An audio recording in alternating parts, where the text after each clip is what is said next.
नमस्कार, मैं हिमांशु सानी मंच पब्लिक की आवाज में आपका स्वागत करता हूँ।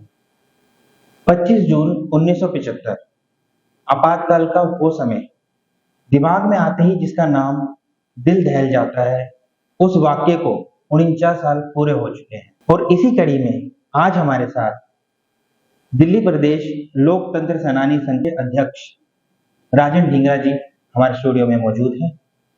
उनसे हम जानेंगे कि उस समय में क्या क्या हुआ, किन परिस्थितियों का सामना करना पड़ा और किस तरीके से देश के अंदर इस आपातकाल समय का गहरा प्रभाव पड़ा। राजन ढींगरा जी, बहुत बहुत स्वागत है आपका। सबसे पहले तो आप अपने बारे में हमें बताएं कि आप क्या करते हैं और ये लोकतंत्र सेनानी संघ जो है इसका मेन मकसद क्या है। लोकतंत्र सेनानी संघ आपातकाल में जो बंदी हुए थे तो उनका एक अखिल भारतीय संगठन है। 2009 में लोकतंत्र सेनानी संघ की स्थापना मध्य प्रदेश के एक छोटे से स्थान करेली से हुई। हमारे राष्ट्रीय अध्यक्ष कैलाश सोनी जी ने वहां पर इस संगठन को शुरू किया। तो आज इस संगठन का पूरे देश के अंदर संगठन है। मैं उसका दिल्ली प्रदेश का अध्यक्ष हूं। लोकतंत्र सेनानी संघ का मुख्य उद्देश्य आपातकाल बंदियों का, जो आपातकाल के समय में रहे, उनकी चिंता करनी कि उनका परिवार कैसे चल रहा है, क्या समस्याएं हैं, उसके बारे में ये चिंता करता है। लोकतंत्र सेनानी संघ वर्ष में 2 कार्यक्रम अवश्य तौर पे करता है, एक राष्ट्रीय स्तर पर और एक अपने राज्य के स्तर पर। और 21 मार्च 1977 जब आपातकाल समाप्त होकर जनता पार्टी की सरकार बनी और मोरारजी देसाई जिसके प्रधानमंत्री बने, तो 21 मार्च 1977 को आपातकाल समाप्त हुआ। वो विजय दिवस का कार्यक्रम हम राष्ट्रीय स्तर के ऊपर करते हैं। तो इस बार 25 जून का कार्यक्रम हम प्रांत अनुसार दिल्ली में कर रहे हैं। आपसे मैं जानना चाहूंगा कि हमारे चैनल के माध्यम से आप दर्शकों को बताएं कि आपातकाल जब लगा तो आप लोगों को ये पता कैसे चला कि अब आपातकाल लगा है। मैं राष्ट्रीय स्वयंसेवक संघ से जुड़ा हूं बचपन से ही, और संघ की शाखा में मेरा नित्य प्रतिदिन जाना होता रहा है। जब आपातकाल लगा उस समय मैं छात्र था, फर्स्ट ईयर। देश के अंदर 1973 में लोक नायक जयप्रकाश नारायण के नेतृत्व में एक छात्र आंदोलन शुरू हुआ था। वो आंदोलन भ्रष्टाचार के विरोध में था और उस आंदोलन में चलते 12 जून 1975 को इलाहाबाद हाई कोर्ट का निर्णय आता है कि उस समय की प्रधानमंत्री श्रीमती इंदिरा गांधी जी ने वरिष्ठ तरीके अपनाते हुए चुनाव जीता है, अतः उन्हें अपने पद पे रहने का अधिकार नहीं है और उनको त्याग पत्र दे देना चाहिए। 12 जून के बाद सभी विरोधी दल इस विषय में लगते हैं कि इंदिरा गांधी जी को त्याग पत्र देना चाहिए। इसी संदर्भ में 25 जून को रात को शाम को रामलीला ग्राउंड में एक बहुत बड़ी रैली होती है, जिसके अंदर सभी विपक्षी दल के नेता और लोक नायक जयप्रकाश नारायण जी का उद्बोधन होता है। उस रैली में मैं भी अपने साथियों के साथ गया था। रैली खत्म होने के बाद हम सब घर में पहुंच गए और रात को ही आपातकाल लगा दिया गया। तो मुझे मेरे संघ के अधिकारी ने रात को आकर उठाया, कोई 2-2:30 बजे का समय था, कि भैया आप 2-3 लोग अपने स्थानीय, एक समाचार पत्र निकलता था मदरलैंड, जिसका झंडे वाला में ऑफिस था, आप उस झंडे वाला ऑफिस में मदरलैंड में तुरंत पहुंचे। जी, मैं अपने तीन मित्र जो स्थानीय थे, जो सतीश शर्मा, जय भारत, जगमोहन मलिक और मैं स्वयं, हम चारों मदरलैंड अखबार में पहुंचे और वहां जाकर पता लगा कि सरकार ने आपातकाल लगा दिया है। उस समय आपातकाल का मतलब भी नहीं पता था कि क्या है।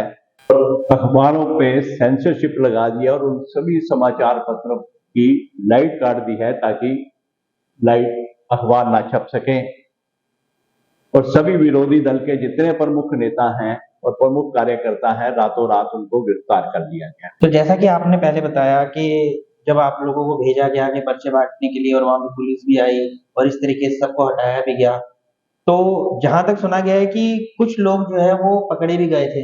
उस समय तक जो पकड़े गए थे बड़े नेता गिरफ्तार हुए थे। हाँ जी। आम कार्यकर्ता उस समय तक गिरफ्तार नहीं हुए थे, जी। क्योंकि आम कार्यकर्ता राष्ट्रीय स्वयंसेवक संघ के थे। वो बाद में गिरफ्तार हुए थे जब संघ ने सत्याग्रह का आह्वान किया था।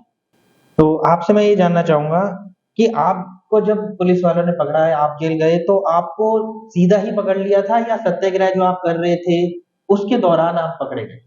माननीय सुमैया जी ने कहा कि आपने अजंता सिनेमा के सामने मुझे मिलना है और वहां से एक दो लोग और भी आएंगे, तो हम सीधा फिर बैठक के लिए निकलेंगे। 2 बजे जो समय तय हुआ था, 2-2:30 बजे का, तो अजंता सिनेमा के पास पहुंचा। 2-3 और कार्यकर्ता भी थे जिनका मैं पुराना परिचित था। तो सुमैया जी के साथ बैठक में हम चले गए। इस प्रकार से हमारा संपर्क बन गया और हम एक दूसरे से मिलते रहे। 31 तारीख की रात को मुझे सुमैया जी से मेरा संपर्क था, विभाग प्रचारक थे। वो मेरे पास आए और कहा कि कल एक सत्याग्रह है जिसके अंदर आपने जाना है। वहां हमारी मुलाकात दिल्ली के पूर्व मुख्यमंत्री मदन लाल खुराना जी से हुई और इंद्रेश कुमार जी जो संघ के प्रचारक थे उस समय दिल्ली के अंदर, उनसे हमारी मुलाकात हुई। और लगभग हम 18-19 लोग बैठे थे। तो कहा कि सत्याग्रह करना है, किस प्रकार की योजना रहेगी, वो सारी उन्होंने जानकारी दी। उस सत्याग्रह में विशेष बात यह थी संघ की, क्योंकि संघ अनुशासन प्रिय संगठन है और संघ ने यह तय किया था हमने कार्यक्रम को डिस्टर्ब बिल्कुल नहीं करना। कार्यक्रम की जब समाप्ति हो जाएगी, जब जनगण मन हो जाएगा, तब हमने ये आंदोलन करना है, वहां पत्रक वगैरह बांटने हैं। उससे पहले तक हमने कोई कार्यक्रम को डिस्टर्ब नहीं करना।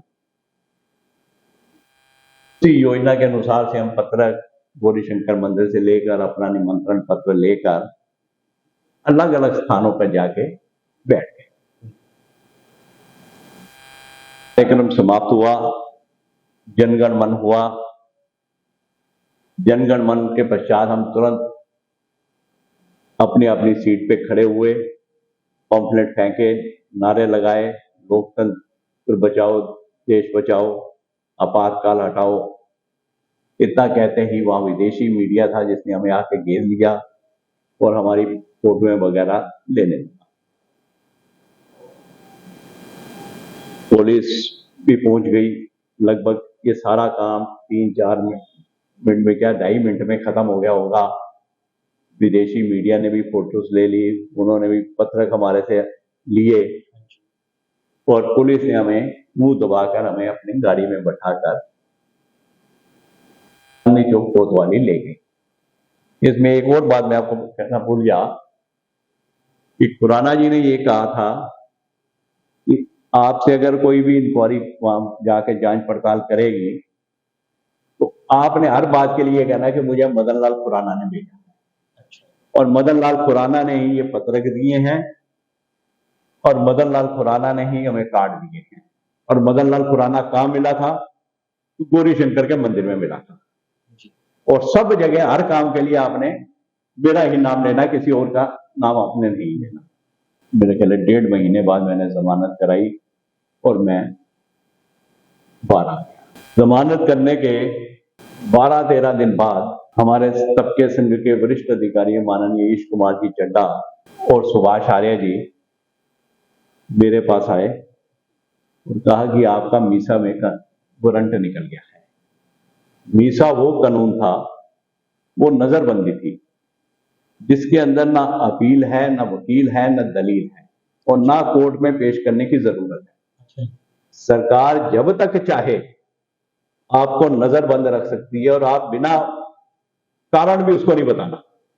केवल यही है कि इसका बाहर रहना देश के लिए, राष्ट्र के लिए खतरा है, तो इसलिए जब तक हम चाहें इसको गिरफ्तार कर सकते हैं। मैं आखिरी सवाल आपसे ये पूछना चाहूंगा कि वर्तमान के समय में आपकी सरकार से क्या अपेक्षा है? हमारी सिर्फ केंद्र सरकार से यही अपेक्षा है, सभी आपातकाल बंदियों को एक एक सर्टिफिकेट प्रमाणित किया जाए कि आपातकाल बंदी थे, इन्होंने लोकतंत्र के लिए आंदोलन लड़ा था,